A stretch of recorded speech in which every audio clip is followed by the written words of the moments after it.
পৃথিবীতে কি সত্যি এমন জায়গা আছে যেখানে সমুদ্র জ্বলে ওঠে, পাথর নিজেরাই হাঁটে এবং বরফের পাহাড় থেকে রক্তের মতো পানি বের হয়?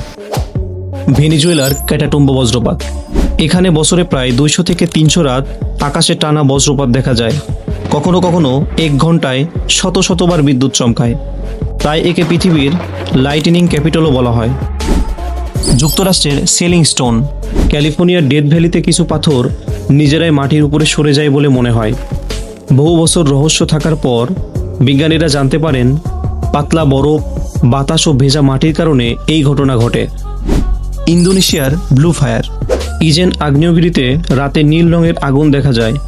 অনেকে এটাকে জাদু মনে করেন, কিন্তু আসলে আগ্নেয়গিরি থেকে বের হওয়া সালফার গ্যাস জ্বলে ওঠার ফলেই এই অদ্ভুত দৃশ্য তৈরি হয়।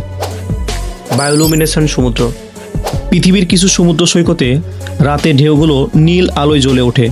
এর কারণ ক্ষুদ্র সামুদ্রিক জীব যারা নড়াচড়া করলে আলো তৈরি হয়।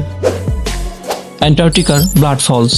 বরফের সাদা পাহাড়ের মাঝখান থেকে হঠাৎ রক্তের মতো লাল পানি বের হতে দেখা যায়।